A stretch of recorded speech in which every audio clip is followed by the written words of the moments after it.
Bonjour, je m'appelle Delphine et je vais vous raconter mon histoire.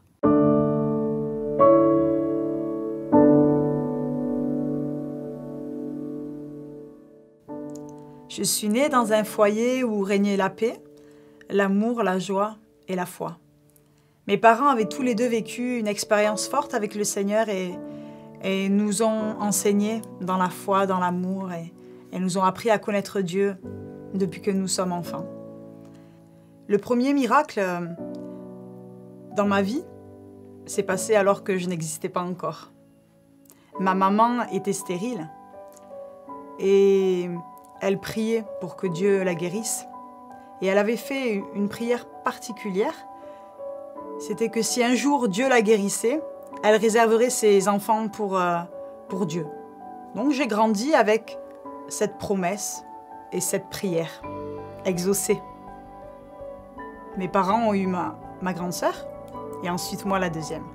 Donc nous étions déjà des miracles parce que Dieu avait guéri ma maman et nous étions là. J'étais une enfant assez turbulente, assez particulière, un mauvais caractère. Une enfant qui avait du mal à trouver sa place. Je ne manquais de rien pourtant à la maison, mais j'avais cette sensation de ne pas être à la hauteur, de toujours devoir me comparer, je me diminuais toujours et j'étais très mal dans ma peau. J'ai grandi et j'aimais le Seigneur, je croyais en lui, je savais qu'il était la vérité, mais au fond de moi, j'avais toujours des doutes. Je me demandais, oui, pour les autres, ceux qui sont bien, c'est pour eux, mais je ne pensais pas que c'était pour moi. Vraiment, je ne pensais pas y avoir droit. Et j'ai fait ma première expérience personnelle à l'âge de 10 ans avec le Seigneur. J'étais atteinte d'eczéma et dans un stade assez avancé, on devait me raser la tête, je devais partir en cure et c'était assez difficile pour moi. Et un jour, lors d'une réunion sous un chapiteau, par la foi, je me suis levée à l'imposition des mains et j'ai été guérie.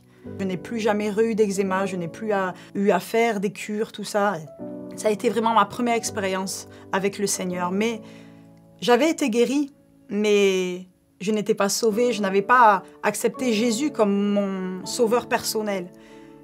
Et en grandissant, à l'adolescence, à l'entrée au collège, tout a commencé à être compliqué dans ma vie.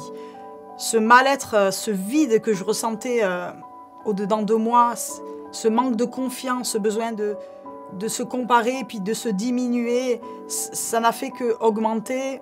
Je n'étais pas forcément très à l'aise dans le milieu scolaire aussi, donc ça n'a fait que m'abaisser. Je suis tombée dans l'anorexie et puis ensuite,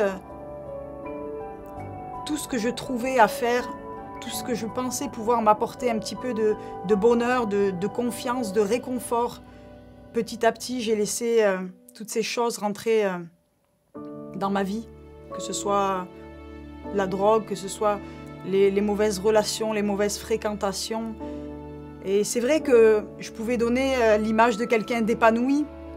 J'avais beaucoup d'amis, je pouvais avoir du succès, mais au fond de moi, quand j'étais toute seule à la maison, j'étais triste et surtout, j'étais partagée parce que j'avais toujours la voix de Dieu qui me rappelait à lui et je savais au fond de moi que c'était la vérité.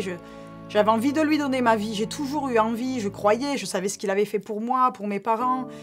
Et j'essayais toujours par mes propres forces en fait et je me donnais des bonnes résolutions. Allez, à partir de lundi, tu vas donner ta vie au Seigneur, tu vas arrêter toutes tes bêtises et puis tu vas aller droit devant. Mais j'essayais par mes propres forces et je n'y arrivais jamais. Ça a duré peut-être un jour et puis je retombais. Et j'étais très très malheureuse, j'ai passé vraiment une adolescence très difficile et partagée toujours entre Dieu et entre tout ce qui me tenait liée. Et plus les années ont passé jusqu'à l'âge de 17 ans et demi où vraiment c'était devenu très compliqué à la maison. Et petit à petit, avec les années, la crainte que j'avais de Dieu a diminué. Et j'ai délaissé toutes ces choses jusqu'à arriver au point où je n'attendais plus que d'avoir 18 ans pour quitter la maison. Parce que c'était trop difficile. Mais Dieu, il m'a fait grâce. C'était lors d'un camp organisé par l'église où j'étais. et lors d'une réunion. Alors que c'est vrai, j'avais assisté à des milliers de réunions parce que j'allais à l'église avec mes parents. Mais ce jour-là, c'est le jour où Dieu a choisi de toucher ma vie. Ce jour-là, il s'est révélé à moi. Je l'ai vu comme jamais, j'ai compris en fait la croix. J'avais déjà entendu parler de la croix, qu'il était mort pour moi, qu'il était mort pour mes péchés. Je le savais, mais je ne l'avais pas réalisé. Et ce jour-là, vraiment, il m'a montré pleinement son amour et il m'a montré aussi la gravité de mon péché. Il m'a montré que jusqu'à présent, j'avais fait ma vie sans lui. Et je voyais où ça m'avait mené. Je lui ai demandé pardon et je lui ai dit « Je te donne ma vie ». J'ai essayé, moi, mais j'y suis pas arrivée. Prends-la et fais-en ce que tu voudras.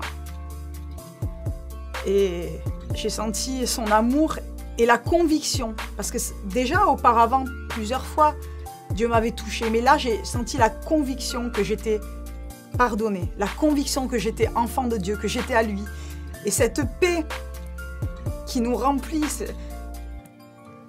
ce que Dieu nous fait vivre dans ces moments, c'est vrai, c'est dur à exprimer, mais c'est tellement bon à vivre. Il n'y a que lui qui peut remplir ce vide qu'il y a à l'intérieur de nous. Et ces jours-là, voilà, il m'a pardonné, il m'a rempli de son amour. Il m'a dit, je vais prendre les choses en main et je vais m'occuper de toi. J'ai un autre avenir pour toi. Et c'est ce jour-là aussi où j'ai été baptisée dans le Saint-Esprit. Comme je dis, j'aime bien le dire, j'ai eu le bac complet. J'en avais besoin, j'en avais tellement besoin. À partir de ce jour-là, Dieu a changé ma vie. Déjà, il m'a délivrée de tous ces liens et il a changé mes objectifs, il a changé mes passions. Tout change à l'intérieur. Il nous donne une nouvelle vie et une vie qui est capable de l'aimer, une vie qui est capable de lui obéir. De nous-mêmes, on n'en est pas capable. Mais lui, il le fait parfaitement. Et c'est toute une aventure avec lui parce que quand on lui donne notre vie, c'est que le début. Alors ensuite, j'ai pris mon baptême et puis j'ai commencé. Voilà, la marche chrétienne à l'école de Dieu. Et c'est que du bonheur. On apprend, c'est vrai, on a beaucoup de choses à apprendre. Et même au début de ma vie chrétienne, j'essayais encore beaucoup par moi-même. Je n'avais pas compris que j'étais mort avec Christ et ressuscité en lui. Et j'avais tellement de choses à apprendre et j'en ai encore tellement. Mais je bénis Dieu et vraiment, je le rends grâce pour tout ce qu'il a fait dans ma vie. Et souvenez-vous de cette promesse que le Seigneur avait fait à ma maman, que ses enfants seraient pour Dieu. Eh bien aujourd'hui, ma sœur est épouse de pasteur, je suis aujourd'hui épouse de pasteur et je sers le Seigneur à plein temps. Voilà, auprès de mon mari et au travers du chant aussi, voilà. Donc c'est vrai que personne n'aurait misé sur moi, je n'aurais pas misé sur moi non plus, mais Dieu il l'a fait et il prend les choses faibles pour en faire quelque chose de beau. Et vraiment, je le rends grâce. Et si vous n'avez pas encore fait cette expérience avec Dieu, de l'accepter comme le Sauveur, et si vous en avez marre de votre vie, si vous êtes vraiment au bout, confiez-lui votre vie et il la changera. Et ce qu'il a fait pour moi, il peut le faire pour vous.